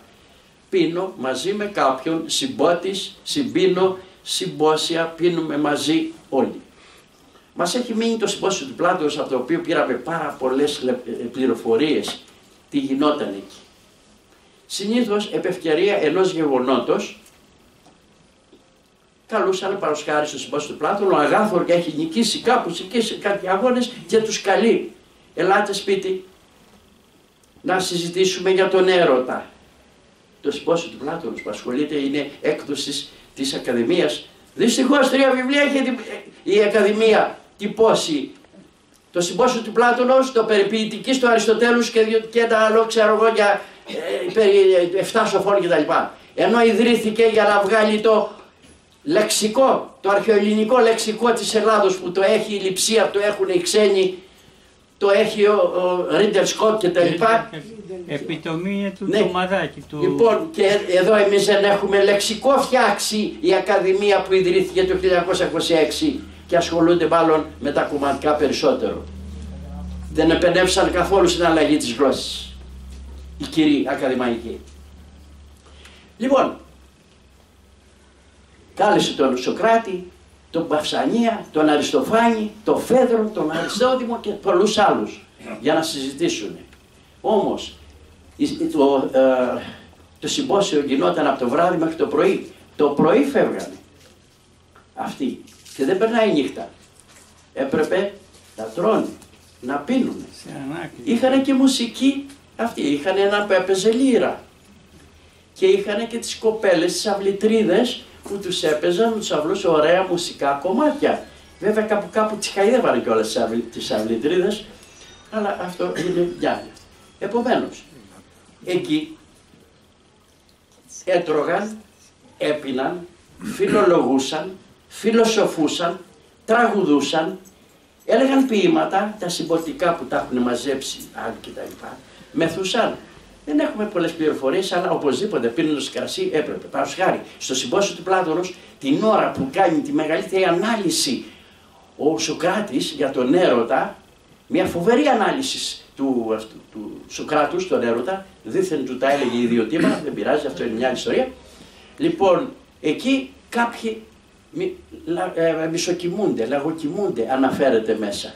Έχουν ο Παυσανίας, ο Αριστόδημος και άλλοι κτλ. Και πέρναγε λοιπόν η κούπα ήταν μεγάλη, σαν σκητάλι από τον έναν στον άλλον και ο Ινοχώος έριχνε συνέχεια και πίνανε.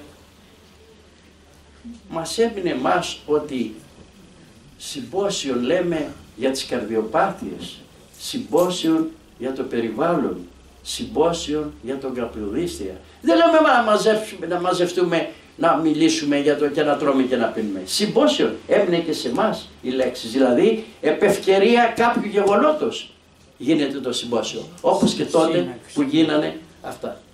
Και τι κάνανε εκεί πέρα, είπαμε, έτρωγαν, έπιναν. Τι έπινανε, κρασί. Το κρασί, οπωσδήποτε, ξέρετε ότι δεν το έπιναν ακραδόν, ήταν πάντοτε και γραμμένο 3/1 η αναλογία και μάλιστα λέγεται ότι ο Παλαμίδης εκτός από τα μέτρα, τα σταθμά, τα γράμματα και τα άλλα βρήκε και την χρυσή αναλογία 3/1 του κρασού. Ότι πρέπει να αναλύεται 3 νερό και η 3 ήταν για τις χάριτες, το νερό και 1 για το Διόνυσο. Το 3/1. Τι να ευχαριστηθούν οι κακόβοι. 3/1. Κι όμως μισομεθούσαν, φαίνεται ότι ήταν γερίδος. Σε πάση περιπτώσει. Τους δούλους δίναν άκρατο. Έπιναν λοιπόν κρασί. Το κρασί το έδωσε ο Διόνυσος, ο οποίος ήταν γιος του Δία και της Εμέλης. Όμως ήταν πονηρούλης λιγάκι. Το έδινε, αλλά με κάποιο αντίτιμο. Για να το δώσει, πάνω χάρη, λαδιά πρώτη του Διόνυσου.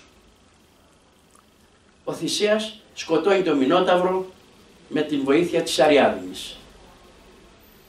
Τελείωσε αυτή η ιστορία, ερωτεύονται τα παιδιά. Δηλαδή η Αριάδνη, τον Θησέα κτλ. Και παρά τη θέληση του πατέρα της, βασιλιάς ο πατέρας της, κλέβονται τα παιδιά. Ο Θησέας με την Αριάδνη. Το Αιγαίο είναι μεγάλο. Δεν μπορούσαν εύκολα να το διασχίσουν από την Κρήτη μέχρι την Αθήνα, έπρεπε κάπου ενδιαμέσου να σταματήσουν και σταματήσανε στην Άξο. Εκεί υπήρχε μια νησίδα, όσοι έχετε πάει στην Άξο, εκεί που είναι η Πορτάρα, είναι το νησάκι το οποίο το έχουν προσχώσει τώρα και ενώνεται με το νησί. Εκεί κοιμηθήκαν τα παιδιά, ο Θησέας με την Αριάδνη. Και παρουσιάζει το Διόνυσος στο όνειρο του Θησέα και του λέει φύγε, σηκωφύγε, του είδες μπλα μπλα μπλα μπλα. Και παίρνει αυτό το πρωί το πλοίο και έφυγε και εγκατέλειψε την Αριάδνη στην Άξο και έχουν γίνει ζωγραφικοί πίνακες και έχει γίνει κλασική μουσική και έχουν γίνει δράματα και τέτοια για την Αριάδνη που την εγκαταλειφθήσα στην Άξο. Μεγάλο το θέμα αυτό, διότι δεν ξέρω, απασχόλησε γενικώς αρκετό κόσμο. Λοιπόν, και έδωσε το κρασί στους Σαντορινιούς, στους Χιώτες, στους Αμνιώτες κτλ. Μια δεύτερη λαδιά. Στην Καλλιδόνα. Η Καλλιδόνα είναι μια αρχαία πόλη η οποία βρίσκεται στις νότιες πλαγιές του Ζυγού, του Αράκινθου που λέμε. Βρίσκεται στο μέσον μεταξύ Αντιρίου και Μεσολογγίου, εκεί που είναι ο Εύηνος ποταμός, πριν φτάσουμε στον Εύηνο. Για να φτάσει κανένας στις αρχαιότητες πρέπει λιγάκι να τις φτάσει λίγο ρηματικός, για να πάει να δει την Καλλιδόνα. Εκεί ευασίλευε ένας βασιλιάς, ο Ινεύς, ο Μικρολιώτα, Ινέας. Και είχε μια γυναίκα όμορφη, την Αλθέα. Παρουσιάζεται λοιπόν στον Ινέα ο Διόνυσος και του λέει ρε Ινέα, μου δανείζεις τη γυναίκα σου? Τι να κάνω? Να μου δανείσεις τη γυναίκα σου. Και εγώ του λέει θα σου δώσω ένα δώρο μεγάλο. Τι να κάνει ο Ινέας? Θεός ήταν ο Διόνυσος. Έκανε την καρδιά του πέτρα και του τη δάνεισε τη γυναίκα. Και έδωσε το κλίμα κάνει σταφύλι, το σταφύλι το στίβουμε, κάνουμε οπό, το αφήσουμε να οριμάσει και γίνεται το κρασί. Και άρχισε λοιπόν το κρασί να κυκλοφορεί, όπως λέει η αρχαία μυθολογία μας, παντού. Το υμνεί λοιπόν ο Όμηρος, ο Ανακρέων, ο Θέομνης, ο Ευρυπίδης, ο Αριστοφάνης και οι νεότεροι, ο Καβάφης, η Μυρτιώτισσα, ο Λαπαθιώτης, ο Βάρναγης, οι άλλοι κτλ. Το κρασί και δώσ' του τραγούδια. Σαν το κρασί δεν είσαι εσύ, ήταν η θάλασσα κρασί, δώσ' μου να πιω το ακριβότερο πιο και δώσ' του κρασί. Δημιουργήθηκε δηλαδή το ίνιον πέλαγος, το «η» με ομικρογιώτα. Αυτό είναι η άποψη η αρχαιοελληνική. Έχουμε όμως και τη βιβλική εκδοχή. Ο Νόε όταν κατέβηκε από την Κιβωτό, αφού η πτέρα τακτοποίησε, εφύτευσε ένα άμπελον. Τώρα που το βρήκε το κλίμα, μπας περιπτώσει. Και είδε ότι καλόν. Και ίνος εφραίνει η καρδία ανθρώπου. Αναφέρεται στη Γένεση, στο πρώτο βιβλίο της Παλαιάς Διαθήκης. Ο Νόε το είπε αυτό. Ίνος εφραίνει η καρδία ανθρώπου. Αλλά του άρεσε το κρασάκι. Και εδώ του μια μέρα πιες, μέθησε ο Νόε. Βγάζει τα ρούχα του, μένει γυμνός και αρχίζει να χορεύει τσιφτετέλ και καρσιλαμάδες. Τον βλέπουν τα παιδιά του, ο Σιμ, ο Χάμ και ο Ιάφεθ. Προσέξτε, αυτά τα λέει η Γένεσης. Όποιος θέλει να δει, να το ξεφυλίσει θα τα δει. Ντρέπονται τα παιδιά του, ο Σιμ, Χάμ και ο Ιάφεθ, και παίρνουν ένα χιτώνα και πάνε και τον εκάλυψαν. Το λέω αυτό γιατί αναφέρεται η πρώτη μέθη, διότι υποτίθεται ότι μετά τον κατακλυσμό σκοτώθηκαν όλοι. Ο Νόε παρουσιάζεται και μας παρουσιάζει τη μέθη, την πρώτη μέθη λοιπόν. Δεύτερη που γράφει μέσα, μέθη αλλά ανήθικη κατά κάποιο τρόπο. Ο Θεός κατέστρεψε τα Σόδομα και τα Γόμορα, διότι οι άνθρωποι ήταν έτσι και τα λοιπά. Και φεύγοντας, έγινε και στη λιάλα του, στη γυναίκα του, φεύγει ο Λότ με τις δύο κόρες του και πάνε και ζήσανε, φτιάξανε σπιτικό αλλού. Μεγαλώσαν τα κορίτσα. Και λένε τώρα τι γίνεται, εμείς άνδρες δεν έχουμε, σκοτωθήκαν όλοι. Δεν έχουμε, λέει, και πώς θα κάνουμε παιδιά, και πώς θα κάνουμε οικογένεια. Και λέει μεγάλη, ρε εσύ άκου, θα μεθύσουμε τον πατέρα και θα κοιμηθούμε και θα κάνουμε παιδιά. Καλά λες, τι λέει η άλλη. Το κάνουν σκηνή πατολότ. Να έγκυος, κοιμάται η πρώτη. Μια άλλη βραδιά, κοιμάται και η δεύτερη, αφού τον μεθύσαν πάλι τον Λότ, να έγκυος και η δεύτερη. Τα λέει η Γένεσης, το πρώτο βιβλίο της Παλαιάς Διαθήκης. Και αυτό έχει κι άλλα πράγματα μέσα, τα οποία ντρέπεται κανένας πολλές φορές για λογαριασμό αυτού του βιβλίου. Διέχει τον Αβραάμ που δίνει τη γυναίκα του για να πάρει κατσίκια και πρόβατα και διάφορα άλλα. Δηλαδή τη δίνει, κάνει σωματέμπορος. Διαβάστε το, δεν είναι δικό μου, διαβάστε το. Δίνει τη γυναίκα του για να πάρει περιουσίες και οι περιουσίες ήταν από ειδοπρόβατα κτλ. Υπάρχει όμως, είδαμε και την δεύτερη μέθη, αυτή που σας είπα, υπάρχει μια εξωβιβλική διοίκηση. Ο Θεός ζει με τους αγγέλους του. Κάποιοι άγγελοι ημάρτησαν και τους έδιωξε. Αυτοί είναι οι εκπεσόντες άγγελοι. Ο Σατανάς, λέει η θρησκεία, ότι είναι ένας από τους εκπεσόντες αγγέλους. Παρουσιάζεται λοιπόν ένας τέτοιος εκπεσόν άγγελος, Σαμαήλ ονόματι, παρουσιάζεται στον Νόε. Και του λέει ρε γείτονα, δεν μου δίνεις κλίμα να φυτέψω και εγώ αμπέλι. Έτσι και έτσι δεν μαλώνουμε για τα σύνορα, η γη ήταν όλη δική τους. Πάρε, του λέει ο Νόε, και δεν παίρνεις. Παίρνει αυτός και φυτεύει κλίμα. Σφάζει ένα αρνί και το θάβει εκεί που φύτευσε ένα κλίμα για να πιει το αίμα. Σφάζει ένα λιοντάρι και σε άλλο κλίμα το θάψε εκεί. Τώρα που το βρήκε το λιοντάρι, η Κιβωτός του Νόε είχε λιοντάρια, φαίνεται, πήρε κάποιον από εκεί. Λοιπόν, τελικά σφάζει και ένα γουρούνι και το φυτεύει σε άλλο κλίμα. Σφάζει και ένα πίθηκο και το σε άλλο κλίμα το θάβει. Όλα αυτά τα κλίματα για να πιούν το αίμα αυτών. Αυτά τα κλίματα μεγάλωσαν και κάνανε σταφύλια. Και από τα σταφύλια κάνανε κρασί. Και φωνάζει τον Νόε και του λέει γείτον άκου. Από αυτό αν πιείς που είχε θάψει το αρνί, μη φοβάσαι. Θα είσαι ήσυχος και ωραίος. Πώς εμείς πίνουμε στο σπίτι μας 1-2 ποτήρια και είμαστε μια χαρά. Θα είσαι αρνί, του λέει. Εάν του λέει πιείς, αν πιείς κρασί από αυτό που έχω σφάξει στο λιοντάρι, θα νιώσεις δύναμη, τόλμη, θάρρος, θα νιώθεις πολύ δυνατός. Δηλαδή θα μπορείς να κάνεις πράγματα που δεν τα έκανες πριν, θα αισθάνεσαι δύναμη. Εάν του λέει πιεις κρασί από αυτό που έχω σφάξει το γουρούνι, θα σου αρέσει και θα πιεις και θα ξαναπιείς και θα ξαναπιείς. Και τότε του λέει θα αρχίσεις να μεθύσεις και θα ξερνάς και τα ξαράσματά σου θα πέσουν στα ρούχα σου και θα κατουργέσαι πάνω σου και θα ζαλιστείς και θα πέσεις στις λάσπες. Θα είσαι σαν το γουρούνι, του λέει. Και αν πιείς από αυτό που έχω μεθάψει το πυθικό, θα είσαι γελίος. Θα αρχίσεις να χορεύεις, να λες βλακίες, αλαζονίες, θα βρίζεις, θα βλαστημάς, θα γρονθοκοπείσαι, θα βγάζεις μαχαίρια και θα βγει κτλ. Ο μύθος δηλώνει ότι ανάλογα με την ποσότητα που πίνουμε, έτσι είναι και οι παρενέργειες του κρασού. Γι' αυτό είναι αυτό το. Τώρα, δύο λόγια επίσης, το κρασί, τέρψης, είναι τερψιλαρίγγιον, όχι, τερψιφαρίγγιον, θα του λέγαμε γιατί σολάρια δεν πάει, στο φάρικα πάει. Είναι αυτή η τέρψης στην παρέα όταν πρώτο πιούνε, παίρνει το ποτήρι, και το αφήνει κάτω. Αυτό το είναι η τέρψης.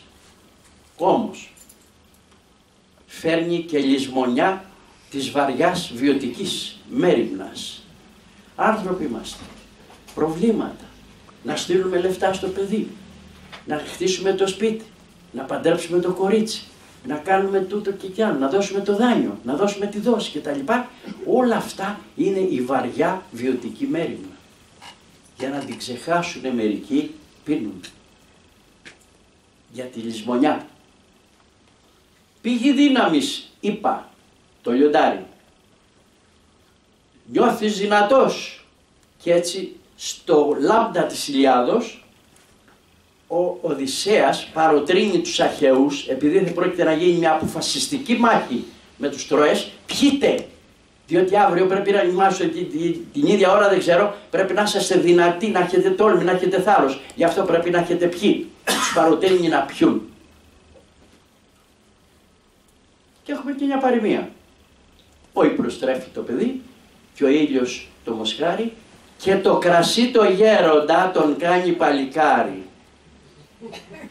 Γι' αυτό πίνουν οι γέροντες για να στυλωθούν. Διώχνει τις λύπες. Διώχνει τη λύπη. Θα σας διαβάσω μετά ένα απόσπασμα από τις Βάκχες του Ευρυπίδη. Ο Παπαδιαμάντης, σε ένα ωραίο διήγημα στο μυρολόι της Φώκιας, διαβάστε το όσοι μπορείτε, τελειώνει με τις εξής λέξεις. Σαν να είχαν ποτέ τελειωμό τα πάθια και οι καημοί του κόσμου. Ποτέ δεν τελειώνουν τα πάθια και οι καημοί.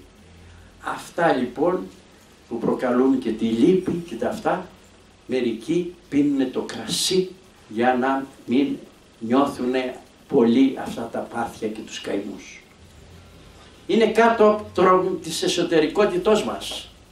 Δηλαδή, έναν πιωμένο που θα αρχίσει να λαλάει, λέμε κοίτα, τι λέει αυτός και τι κάνει αυτός, που μας έκρυβε αυτά τα ελαττώματα, βλέπουμε σαν καθρέφει την εσωτερικότητά του όταν έχει πιει. Μας ξεφεύγουν λόγια. Ήταν μεθυσμένος, λέει, και του ξέφυγαν και είπε αυτά και αυτά και αυτά με το κρασί. Και οι Πέρσες, όταν έπιαναν εχμαλώτους, δεν τους βασάνιζαν, τους μεθούσαν για να μάθουν πληροφορίες για τις προθέσεις του εχθρού απέρα. Μέτρον έρωτος. Δεν βλέπω πολλά νιάτα εδώ. Το κρασί. Στον οφθαλμίατρο δεν βλέπω. Το κρασί, λέει ένα επίγραμμα που θα σας διαβάσω, κλείνει, έρωτος ετοιμάζει. Δηλαδή, κρεβάτι ετοιμάζει το κρασί για έρωτα. Αλλά, πόσο, από τόσο μέχρι τόσο, εάν παραβείς και πιείς παραπάνω, όπως λέει ο Καβάφης αποχαιρέτατε την Αλεξάνδρεια, έτσι και εσείς αποχαιρέtate τον έρωτα, διότι μπλοκάρει το σύστημα και από εκεί δεν μπορείς να κάνεις τίποτα μετά πια. Εξισώνει όλους, είτε αυτοκράτορας είναι είτε δούλος, όταν έχουν γίνει σκλήπα συμπεριφέρονται και ούτε εξουσία ούτε πλούτη, τίποτα δεν έχει σημασία, ο μεθυσμένος είναι ο ίδιος, ό,τι και να είναι, βουλευτής, υπουργός, οποιοσδήποτε, και ένας ανθρωπάκος, ένας εργάτης, το ίδιο, με την ίδια συμπεριφορά. Αν έχετε δει φωτογραφία του εγκεφάλου, από πάνω έχουμε αυτές τις έλικες, οι γιατροί ξέρουν, αυτά που είναι κάτι αυλάκια στο... Αυτές είναι οι έλικες. Αυτό είναι το τελευταίο απόκτημα κατά την εξέλιξη του ανθρώπινου είδους. Το ζώο το οποίο είναι ακόμα πολύ χαμηλά στην βιολογική εξέλιξη έχει λίγο εγκέφαλο. Μετά γίνονται όσο προχωρεί 2-3 έλικες και άλλες έλικες και άλλες έλικες και παραπάνω έλικες κτλ. Και φτάνουμε στον άνθρωπο που έχει τις περισσότερες έλικες. Αλλά γιατί το λέω αυτό? Διότι εκεί είναι εγκατεστημένα όλα τα ανώτερα πνευματικές ιδιότητες που έχουμε. Η ευγένειά μας, η αξιοπρέπειά μας, τα μη και τα δεν πρέπει. Δεν κάνει τούτο. Είναι ντροπή. Δεν πρέπει εκείνο. Δεν πρέπει κτλ. Όλα αυτά είναι εγκατεστημένα σε αυτές τις έλικες. Και όταν το κρασί, επειδή δρά ειδικά στις έλικες, ναρκώνει αυτά τα ανώτερα πνευματικά κέντρα, και όπως ξέρουμε εμείς ιατρικά από τις έλικες υπάρχει ο ζωικός εγκέφαλος, ο οποίος ήταν αρχαίγονος κάποτε που συμπεριφερόμαστον έτσι, και όταν αρχίσει και σταματήσουν τα πνευματικά κέντρα και εκδηλωθεί ο ζωικός εγκέφαλος, αρχίσουμε τις βρυσές, τις γροθιές, τα μαχαίρια να κυνηγάμε ο ένας τον άλλον κτλ. Διότι εκδηλώνεται πια ο ζωικός εγκέφαλος. Μεθάνε οι θεοί, ο Θεός όχι. Κοιτάξτε όμως ένα τραγούδι, το οποίο έχει πλάκα. Βάλαμε τον Θεό να μεθάει. Να σου να Θεέ μου πότης, να σωθεί η ανθρωπότης, στο μεθύσι σου επάνω να μαχαίρωνε στο χάρο. Σκεφτείτε λοιπόν την εικόνα, το Θεό μεθυσμένο και με ένα μαχαίρι να τρέχει να βρει το χάρο να τον μαχαιρώσει. Επίσης κάποια πράγματα θέλεις να κάνεις, αλλά ντρέπεσαι όταν είσαι νηστικός. Αν έχεις πει τα κάνεις. Και οι κριτικοί έχουν μια ωραία παροιμία. Ό,τι θέλεις λέει να κάνεις νηστικός, τα κάνεις μεθυσμένος. Θα σας το πω με κριτική προφορά. Ετσά που θέλεις νηστικός, τα κάνεις μεθυσμένος. Το ετσά είναι εκιά, εκείνη. Τώρα να σας διαβάσω μερικά συμποτικά. Ούτε πολύ ούτε ελάχιστο, λέει ένα επίγραμμα, ετούτο το μέτρον άριστον του βάκχου, αλλιώς λύπη γεννά η μανία, αν πεις. Αν 1/4 ο Διόνυσος και 3 οι χάρες, χαρά κερνάει και κλείνει έρωτος ετοιμάζει. Αλλά αν πολύς τον έρωτα αποδιώχνει και σε βυθίζει σε ύπνο, όπου ενώ έχεις πάει με κάποιο σκοπό, με κάποια γυναίκα, το ρίχνει στο ύπνο και η γυναίκα δίπλα σου σε απολαμβάνει, τι ωραία που ροχαλίζεις.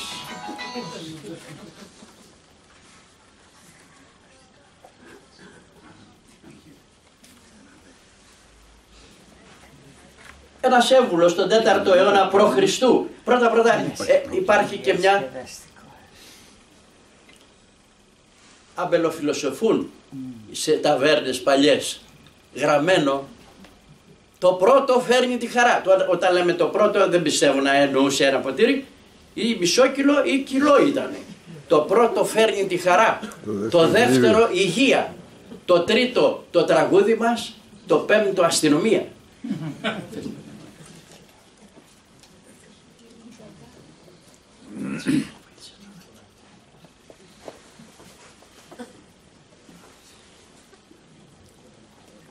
Λέει λοιπόν ο Εύβουλος, 3 μονάχα κύπελα κερνό κρασάκι νερωμένο στους μυαλωμένους.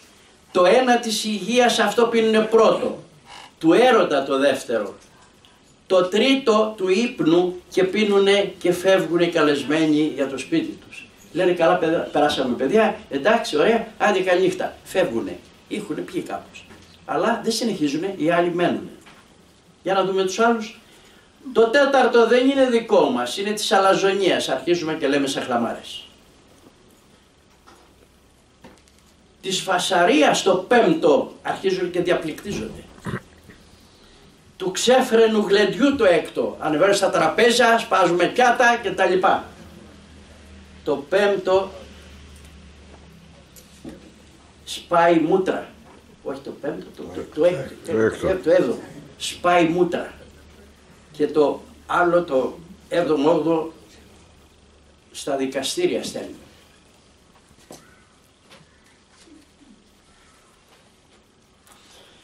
Να σας διαβάσω το απόσπασμα από τις βάκχες του Ευρυπίδου. Της εμέλης ο γιος ο Διόνυσος του σταφυλιού τον άμα εφεύρε και στους θνητούς ανθρώπους πρώτος το έφερε. Διώχνει τη λύπη από τους ταλέπορους θνητούς. Όταν του αμπελιού η ροή τα σωθικά τους πλημμυρίζει, τον ύπνο φέρνει και βάσανα της μέρας σβήνει.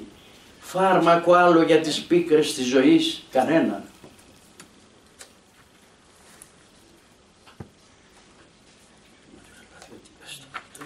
Έχουμε ένα ποίημα του Λαπαθιώτη, του βάλανε το αφήνω για να προλάβουμε. Ένας άλλος λέει σε έναν φίλο του, το Δινοκράτη, τον Ίνο Δινοκράτη και τον έρωτα να γεύεσαι. Αιώνια δεν θα πίνουμε, ούτε θα συντροφεύουμε γυναίκες. Με μοίρα ας αληφθούμε. Συνήθιζαν να αλείβονται με μοίρα και να βάζουν στεφάνια στα μαλλιά τους. Έτσι ήταν η συνήθεια, στεφανώνοντας. Την κεφαλή μας με στεφάνια ας ομορφύνουμε, πλην άλλοι τα στεφάνια αυτά τα αποθέσουν στους τάφους μας. Ο Ανακρέων.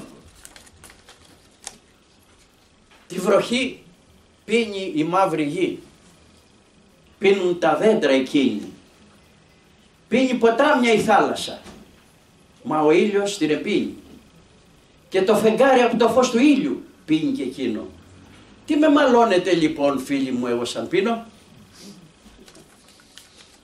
Και ένα άλλο που λέει για ξένια στη ζωή. Θέλει αυτός για ποτό και έρωτα. Και λέει, γιατί νόμους με μαθαίνεις και ρητορικά τερτύπια. Κάλιο μάθε να πίνω το γλυκό πιωτό του βάκχου. Κάλιο μάθε να παίζω και με τη χρυσή Αφροδίτη. Τα μαλλιά μου πια ασπρίσαν, το κεφάλι μου σκεπάζουν. Δώσε μου κρασί παιδί μου, το κρασάκι κερασέ με, να ναρκώσεις στην ψυχή μου σαν πεθάνω σε λιγάκι. Άλλες πεθυμιές δεν έχω. Χορτασμένος από Αφροδίτη, χορτασμένος πια ας φύγω και από του βάχου το ποτό. Και ένας άλλος, επιγράμματα της αρχαίας είναι μεταφρασμένα σας τα λέω. Να πίνεις και να εφραίνεσαι, ποιο το αύριο ποιο κανείς δεν το γνωρίζει. Μην τρέχεις το λοιπόν και μην κοπιάζεις. Και όσο μπορείς να δίνεις, να χαρίζεις και φάει και σκέψου το, θνητός είσαι. Ζωή και μη ζωή καθόλου δεν διαφέρουν. Τέτοιος ο βίος όλος τους. Μια στιγμή πρόλαβες, όλα δικά σου. Πέθανες, όλα των άλλων πια. Τίποτε πια δικό σου. Και ένα τελευταίο, ένας άρρωστος. Άρρωστος ήμουν χθες και ένας εχθρός ήρθε και με είδε. Ο γιατρός.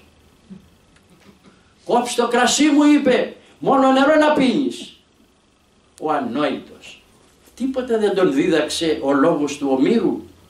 Ο ίνος των ανθρώπων η ορμή, λέει ο Όμηρος.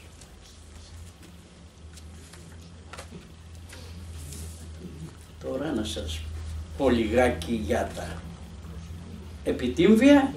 Είπαμε τα τρία βασικά αυτά του ανθρώπου, η γέννηση, ο έρωτας, ο θάνατος. Οι αρχαίοι Έλληνες από τον Όμηρο δεν έμειναν χωρίς με το θάνατο, δεν μπόρεσαν ποτέ. Εξεδήλωναν λοιπόν τα αισθήματά τους έμετρα ή πεζά για αυτό το επεισόδιο. Με έμετρα δοξαστικά συλλογικά για απεσόντες που έχουν πέσει και έκαναν αυτό για αυτούς, τους τιμούσαν, έκαναν δοξαστικά. Ελεγιακά επετύμβια για ανθρώπους εξέχοντες, για τραγικούς, για ποιητές, για άρχοντες, για πολιτικούς, για στρατιωτικούς κτλ.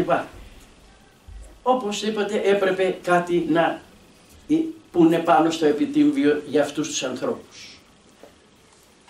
Και όπως είπαμε πριν, δακρύειν όσο θέμεις. Μην κλαίτε παραπάνω από αυτό που είναι κανονικό. Κλάψε όσο πρέπει, όσο αρμόζει, όσο είναι σωστό. Τα επιτύμβια λοιπόν, ξέρουμε ότι το μόνο πραγματικό γεγονός είναι ο θάνατος. Τα άλλα παίζονται. Τούτο, εκείνο ή το άλλο, η γέννηση ή το έρωτας ή αυτά κτλ. Το μόνο πραγματικό θα συμβεί οπωσδήποτε. Δεν είναι δυνατόν κάτι να είναι ζωντανό και να μην φύγει. Είναι παγκόσμιος νομοτέλεια. Άλλωστε όλη η φιλοσοφία γυρίζει γύρω από το θάνατο. Ο Πλάτων λέει φιλοσοφία μελέτη θανάτου εστί. Το λέει ο Πλάτων αυτό. Φιλοσοφία μελέτη θανάτου εστί. Το λέει και ο Λιαντίνης. Αυτό είναι μια άλλη ιστορία, μπορούμε να το πούμε σε άλλη διάλεξη. Λοιπόν, φιλοσοφούν τα επιγράμματα. Τα έχουν γράψει αξιόλογοι λόγοι, ποιητές, φιλόσοφοι, αριστουργήματα της λογοτεχνίας μας. Έχουν λεπτότητα, κομψότητα, ευαισθησία, συγκίνηση, ζωντάνια, είναι λιτά, μας συγκινούν, λακωνικά, πυκνά. Βλέπεις σε δύο, έλεγε ο Παλαμάς, 2 στίχια από ένα επίγραμμα αξίζει όσο ένα μεγάλο ποίημα, έλεγε ο Παλαμάς. Διαμάντια λογοτεχνικά που δεν πέρασαν απαρατήρητα. Κάποια χεράκια τα μάζευαν. Όπως σήμερα σας είπα, αν σας αρέσει κάτι το κόβεις από την εφημερίδα, έτσι και αυτοί κάποια τα μάζευαν αυτά τα πράγματα. Τα μάζεψαν άνθρωποι με καλλιέργεια, με αγάπη, με φροντίδα, από τον Όμηρο και μετά. Τα θέματα είναι γνωστά, προσφυλή για τον πόνο, από γονείς για μικρά παιδάκια που έφυγαν, για εφήβους και κοπέλες που έφυγαν νωρίς, για γυναίκες που έφυγαν στη γέννα, για άντρες αξιόλογους, επώνυμους, στρατιώτες, ακόμα για αγρότες, για βοσκούς, για ψαράδες, ακόμα και για ζώα. Υπάρχουν επίγραμμα για το αλογό του, υπάρχει επίγραμμα για το σκυλί του και βλέπετε στον κεραμικό μια πλάκα που έχει την κυρία που έχει φύγει και έχει και το σκυλάκι είναι πάνω μέσα στην πλάκα αυτή την επιτύμβια του κεραμικού. Να σας διαβάσω μερικά να δείτε την σοφία. Για προσέξτε. Η νεότητα εμπεριέχει το γύρας. Κοιτάξτε, σκεφτείτε ένα κρεμμύδι. Η νεότητα ξεφλιδίζεται, περνάει η νεότης, περνάει και ο πυρήνας περιμένει, είναι το γύρας. Γι' αυτό λέει η νεότητα εμπεριέχει το γύρας και η ζωή εμπεριέχει το θάνατο. Στον πυρήνα της μέσα η ζωή έχει το θάνατο που θα συμβεί οπωσδήποτε. Όπως η άνθηση όμοια και η παρακμή βρίσκεται μέσα στη λογική της ιστορίας. Και όταν φεύγει η ψυχή, λέει ένα άλλο, πηγαίνει στη φαντασμαγορία του απείρου. Ένα άλλο λέει σταλιά η ζωή, πέλαγο η γνώση και ζούμε ο ημέ όσο και οι μενεξέδρες. Και ο Πλούταρχος. Στιγμή χρόνου πάσο βίωσε στη στιγμή κουκίδα χρόνου. Εδώ θέλω να σας δώσω το εξής. Κατάγεσαι από έναν πρόγονο. Ο παππούς σου. Πάω πίσω, 300 χρόνια πίσω, 500 χρόνια πίσω, 1000 χρόνια, 100.000, 1.000.000 χρόνια. Έχετε και έχω ένα πρόγονο, από τον οποίο προέρχομαι, έτσι. Κάποιος γέννα, γιατί μετά φάνηκα εγώ. σε κάποια στιγμή της ιστορίας. Και εσύ και ο καθένας.